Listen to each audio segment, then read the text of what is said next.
Good evening, ladies and gentlemen. Welcome back to the CSIA Fireside Chat. This chat is here for the homeowner, and this chat is to hopefully bring some educational topics to the homeowner.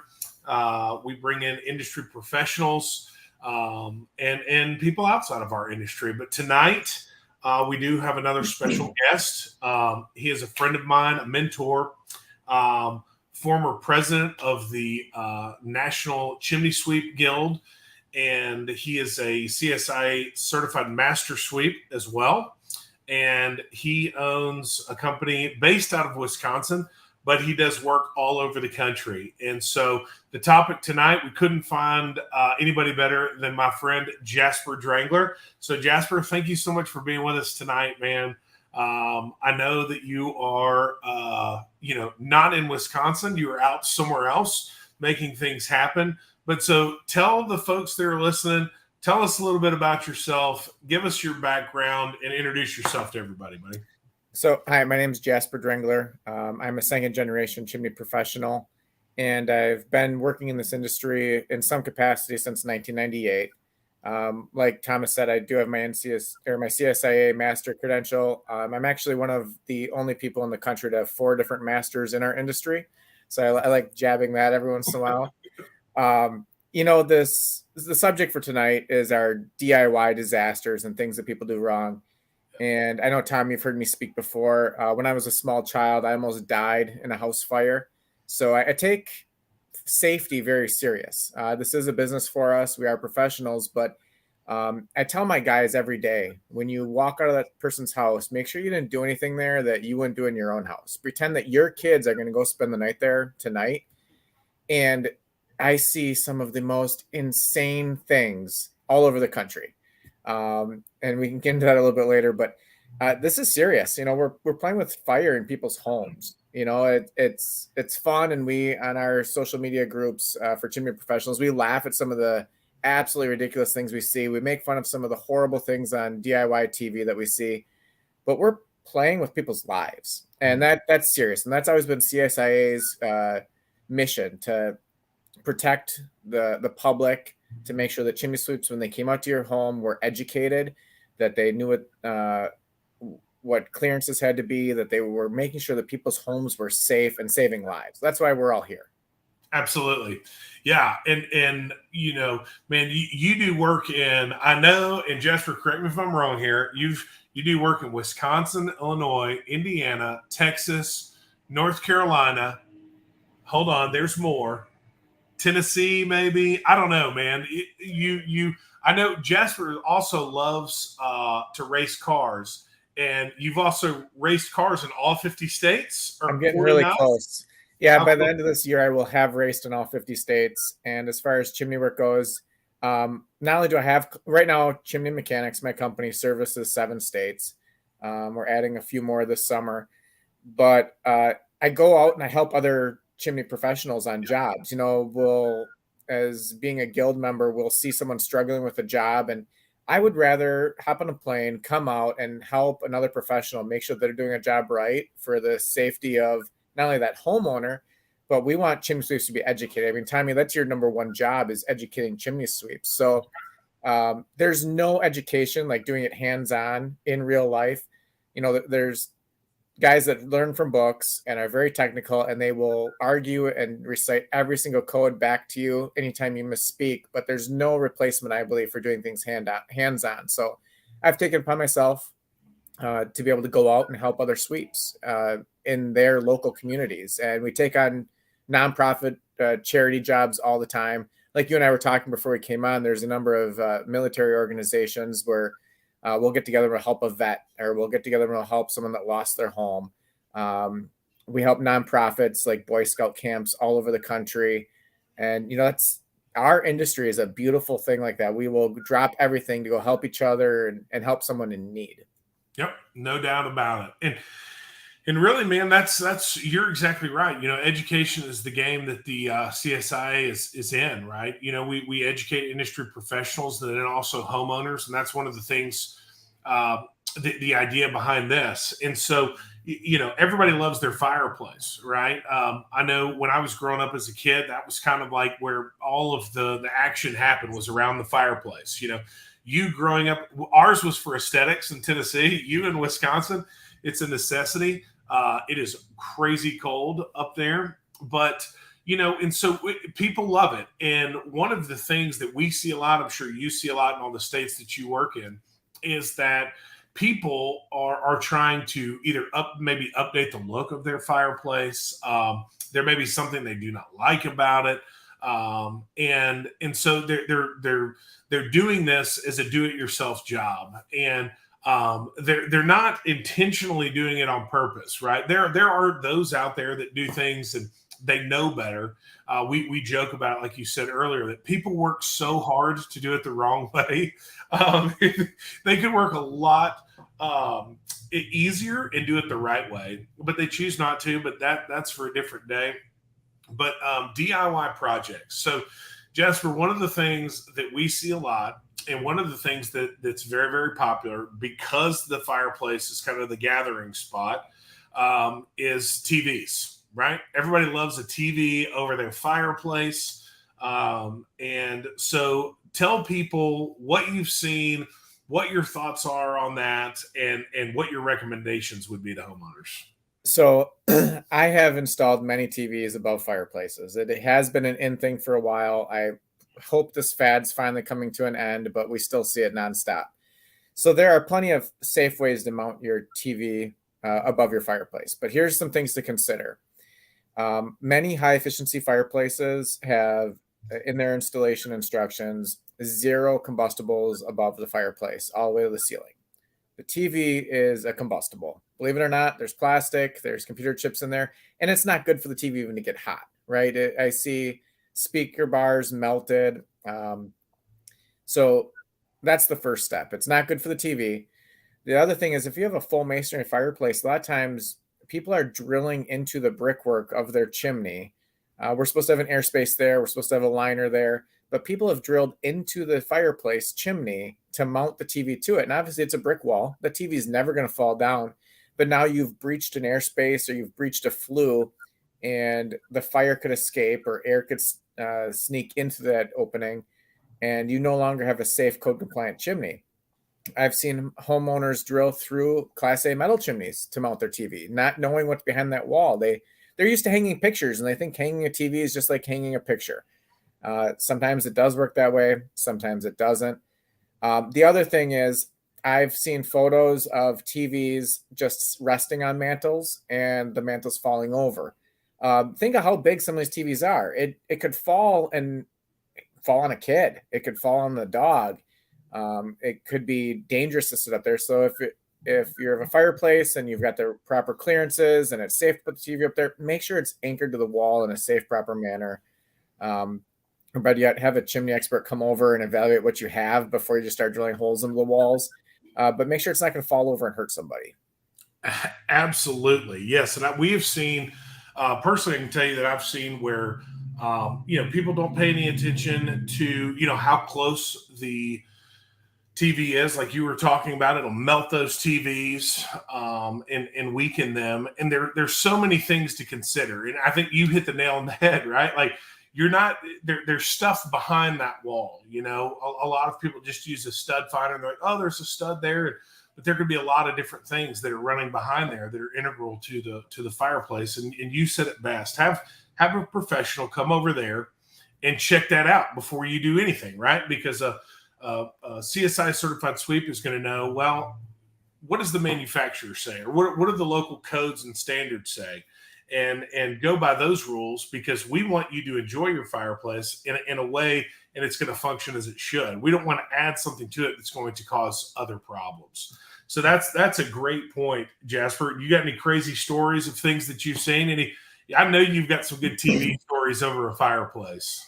I get asked to install them all the time. And I did. I just installed one over a gas fireplace 2 weeks ago for a lady, and built her a new mantle. And that's the other thing. People think the TV doesn't fit above the fireplace because of the mantle. So I'll just lower the mantle because then I'll have the room. And now you've taken combustible material that may have been allowed to be in its position. You put that closer to the fire, and now you have a fire hazard. Right.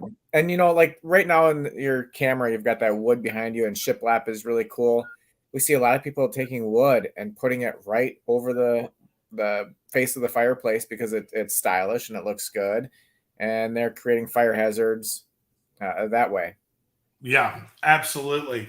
Yeah, and so TVs are a big deal, right? And not only that, and one thing we can add to that, and Jasper, you touched on is mantles too, right? That everybody wants a TV above the mantle, and so well they don't want the TV all the way at the ceiling, and so they'll lower that mantle down, and it can create big issues. And that's why it's important to do your research and have somebody come out there. And I think that the overall message is, and we're going to talk about a lot of different topics.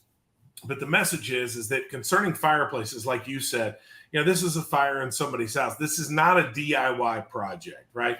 You don't want to touch anything in there without having the experience and the knowledge base and those sorts of things to be able to properly diagnose, what would be the proper way to install it or what's the wrong way to install it. Another thing that we see, Jasper, especially with the New York Post put out a report that the number one home improvement was fireplaces, right, during COVID quarantine. Well, fireplaces, especially if they were burning wood in it at some point of time, they may get a color that people don't like, and people paint them now. It's a very, very popular thing. Well, there's a right way to do it and there's a wrong way to do it. So, Jasper, should I paint the inside of my fireplace? There is a right way to do it. There are companies that make a high temperature paint, both brush on and aerosol. A high temperature paint inside of the firebox. I've done it. I've painted a lot of chimneys black. If you're going from a wood burning fireplace, you're putting gas logs in it and you want to clean up the inside of the firebox a little bit, or even on new construction, black fireboxes are popular right now. I built one out of black brick the other day. So if you're going to paint the inside of your firebox, make sure to use the high temperature paint. Make sure that you let it dry for a few days before using it again. Make sure that it's a well-ventilated area. Read the things on the back of the can and follow them. That paint, when it comes out of the can, is flammable at the moment of coming out of the can. So make sure it's fully dry. I personally love a metallic black interior firebox with the flames dancing against it. And remember, it's not going to stay like that after you use it. It's amazing what times I'll paint the firebox for someone and they'll be like, hey, the paint's fading a little bit. Well, did you use it? That's going to happen. So don't expect it to stay that color. I've painted them white. I've painted them many, many colors, but follow the directions on the can. Use the appropriate product. Don't go get the latex out of the basement that's left over from painting your dresser and think that that's going to work in your fireplace. Do not paint the gas logs in your fireplace. Do not paint the grate in your fireplace. Painting the brick, I'm okay with it. Just use the right product. 100%. That's exactly right. Not all products are created equal, right? There are, even when you talk about paints, there's interior paint, there's exterior paint. When you're talking about putting it into a fireplace, you want to make sure that you've got the right stuff. So that's a really good point. If it's got gas logs, make sure you have the pilot light turned off. Turn off the pilot light. Don't be burning candles while you're doing this. That stuff's flammable. Absolutely. So be careful. Read the can. Follow directions. That's right. That's exactly right. And a certified sweep can guide you in the right direction, right? Jasper, another thing that we see a lot is floor rugs, right? Everybody's doing hardwood or tile and they're laying rugs and all that stuff. So how far should I keep rugs and carpet from my fireplace? Or let me add to that something that we have, and we have a freestanding stove, a dog bed. My dog loves to lay down, right, and relax in front of the wood stove. What do you tell folks when you see it? Well, we know if it's a masonry fireplace, we know how far we have to have a non-combustible hearth, either 18 or 20 inches, depending on where you live in the country. But your masonry or your prefab fireplaces, your gas fireplaces, some of those you can run the carpeting right up to the opening. And that's the problem, because people will stay at a hotel or a resort that has an actual clearance for the carpeting there. And then they go home and, I don't like this old nasty tile. Let's just carpet it like what we saw at so-and-so's house or at that resort. Each fireplace manufacturer has its own clearances for the floor protection. Some of them you have to have 12 inches deep concrete with no wood forms underneath it. Others you need to have 24 inches of non-combustible material of any kind. Some stoves can be set on just a piece of sheet metal or glass laid flat on a combustible surface. So there is no way to know what the clearance is by just looking at your fireplace or even just sending me a picture of your fireplace. I need to get out the installation manual. I need to find the make, model, and manufacturer. I need to follow those directions completely. The way the heat radiates out of a fireplace, I've seen it melt carpeting. I've just the radiant heat. It's not something that your flooring guy will know. I've seen flooring guys put linoleum that looks like wood in front of it. I had this lady was so proud of her husband's woodwork. He built this beautiful wood mantle or wood hearth to set over the ugly brick because it was outdated. And it was the most beautiful woodwork I'd ever seen, but it could not be there. It was you took a perfectly good fireplace, from what I could tell, and made it. The directions in each specific fireplace must be followed at all times. That's right. Just because it looks good doesn't mean that it's okay to use, right? Absolutely. And, it may be aesthetically pleasing, but it could be a major fire hazard that needs to be addressed. And just be careful. We talked about this in an early episode when we had Bill Ryan on, a mutual friend of ours. He talked the importance about inspections. You just kind of touched on it. And, don't just assume just because you see it somewhere, right? Just because you see it on TV, or if you see it in a hotel, it could be a different appliance, or listen, it could be installed wrong, right? Just because you see it somewhere else doesn't mean that it's correct. So don't ever assume. Have a professional out there, a certified professional, come out there, tell you what you got, and take a look at it. And you were just talking about woodwork, Jasper, and we touched on it earlier. Trims and mantles, right? We've seen a lot of, there's a lot of older homes in the Nashville area that they are rehabbing. They're bringing them back to life, and they're bringing in what they term to be like period correct mantles and surrounds and all of those things, but they weren't built for that particular fireplace, and so they don't work with it. So talk to the folks about mantles and trim and those sorts of things and reusing them and why that's a problem. So I love doing historical renovation. I renovate a lot of old coal burners, but most of the time when I'm doing that, I'm putting a UL listed product in there, and it's got its clearances. It tells us how far it can be away from this wood and this trim. And I have seen some absolutely amazing 200-year-old woodwork that you just cannot manufacture today, not without an exorbitant budget. So I hear people all the time, builders, customers, home inspectors, well, I read the book and it's only a ½ inch off. Well, let me tell you, anytime that there's a clearance in a code book and a manufacturer's installation manual, those are the minimum. That means they spent a fortune testing to say it's going to catch on fire here, but not here. And so if they have a minimum, that is minimum. You can't just fudge that ½ inch. You can't just fudge that 1 inch. You can go beyond, and I definitely would recommend going beyond, but those are minimum codes. And that's the one thing, even within our own industry, I see good contractors build something to the minimum all the time. And the minimum's not always the best for me. Sometimes it's good to go a little bit past that. So when you get your brand new fireplace and you get that beautiful 200-year-old surround at the flea market or at the estate sale, absolutely do something with it. Take it home, flowers, candles, do something gorgeous with it, because that stuff will never be reproduced. It's absolutely beautiful. We just laid up in one of my stores a bunch of 200-year-old antique brick. I absolutely love it. I love that style. I love that look. But the minimum clearance in your manufacturer's installation instructions is the minimum clearance. It must be that or greater. Yeah, that is so true. A lot of times when people talk about, well, it's code compliant, or they're like that's the gold standard, right? Like, man, that is like the top shelf way to do it. But thank you for sharing that, because you're exactly right. It's the minimum, right? That is, they're saying this is the absolute closest that this could be. And like you said, people spend a ton of money to do that. And so, Jasper, if I'm a homeowner and I'm watching this right now, and I'm thinking, you know what, I want to redo my fireplace, or I want to change the look of it.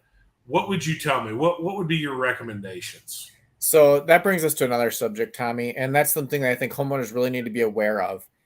Your fireplace in your home is an appliance. It's just like your washing machine. It's just like your dishwasher. It's just like your stove.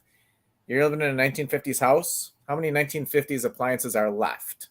Maybe that refrigerator is still running, the green one in the garage, because it's never going to die. Right. Yeah. But your fireplace is just another appliance. It has a date that it will no longer work after. That date depends on where you live. It depends on the maintenance, how much water and birds have gotten into it. But fireplaces are appliances that are made to be changed out at the end of their lifespan. So before you spend a fortune bringing in a mason or a master craft woods person to build what is to proper clearances around your fireplace, think about maybe upgrading the fireplace itself. It's amazing how many times we walk into a house and the house has been completely renovated and there's this beautiful surround around this old fireplace, and we find something wrong internally on the fireplace that you can't see from just sitting in the living room. It looks great till you get in there and look for certain points of rust, or the liner's warped, or someone's overheated it somewhere back in the day, or someone replaced a cap with an aftermarket one and closed off the air cooling chambers. I'm nerding out a little bit, but there's a lot there. So when you're ready to renovate your fireplace, first have a certified technician come over, go through the whole fireplace and make sure it's even safe to have a fire in, and possibly consider upgrading either for aesthetics or for efficiency. I mean, there's new fireplaces on the market that'll use a lot less wood, they'll pollute a lot less. Firewood in some parts of the country is plentiful, like where you live and I live, firewood's everywhere, right? Yep. But if you live in the city, do you really want to have to call 5 truckloads of wood in for the winter when you can only bring in one? Do you want it billowing smoke and annoying your neighbors all winter long? The efficiency, the look, when the power goes out, you can still have heat. So that's my big thing. When you want to redo your fireplace, first make sure that it's even acceptable to continue using that appliance. Yes, man, that is a great point, because you're right. It's heartbreaking for us to go into a home where someone has made it look beautiful and they want to use it, right? And then when they get the inspection done, we have to give them the bad news, and then we may or may not have to undo everything that they did to do it again, right? We call it the guts and the glory, right? So before you can do the glory, you got to make sure the guts are good. And so, man, that is a fantastic point. If anybody has any questions, feel free to ask. But those are some really, really great points, Jasper. And I think that for the homeowner, like you said, it's doing that due diligence, right? You're not going to start adding on to a bathroom or demoing the bathroom or doing something like that without checking everything and making sure the plumbing's good. Because we just redid a bathroom in our house.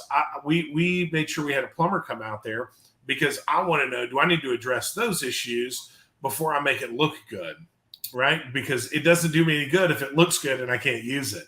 And so those are some really, really important things to check out. And I would tell you guys, if you're on Facebook, go to Jasper's page, Chimney Mechanics.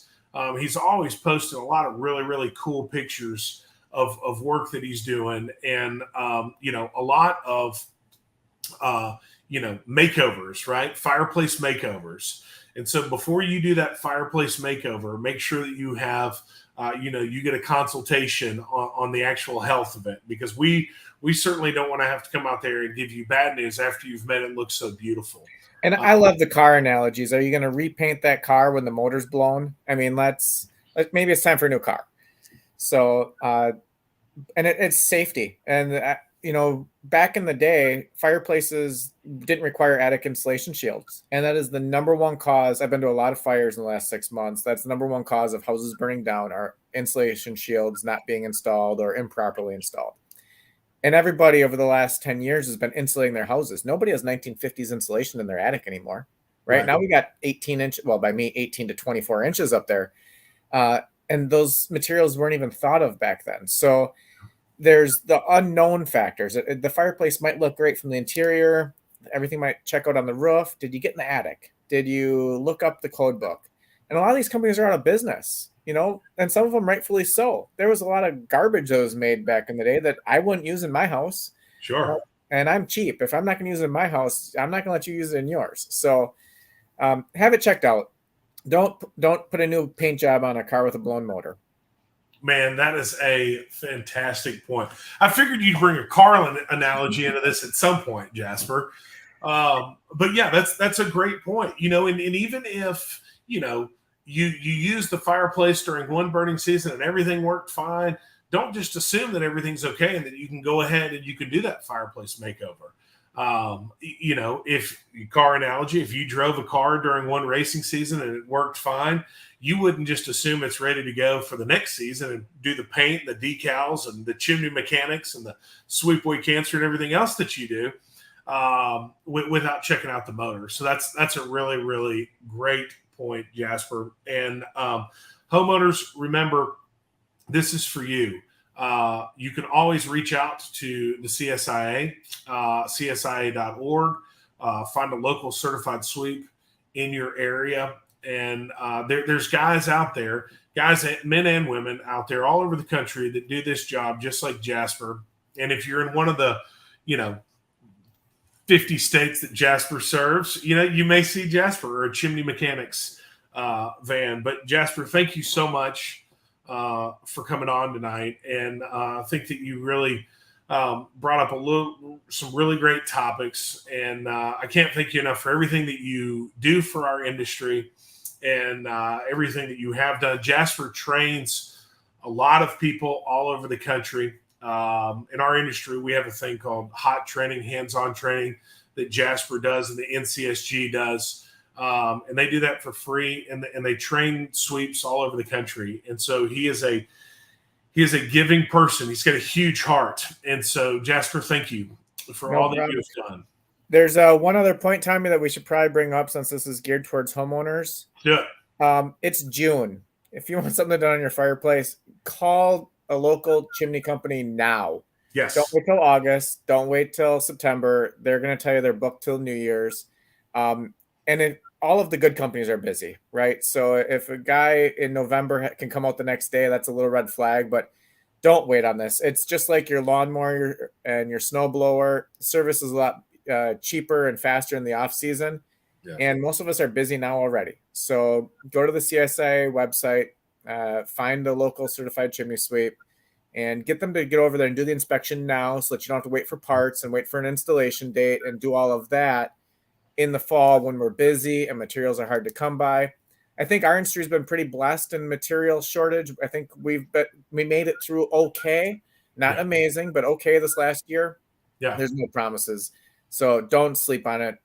Get out your local certified sweep over there now. That's a great point. And I couldn't wrap it up any better than that, Jasper. So, ladies and gentlemen, thank you for watching. Thank you for tuning in. We'll be back again in 2 weeks. Jasper, can't thank you enough for everything that you do, for coming on, and for being such a great friend. So we appreciate you. And we will see everybody in 2 weeks. Good night, everybody.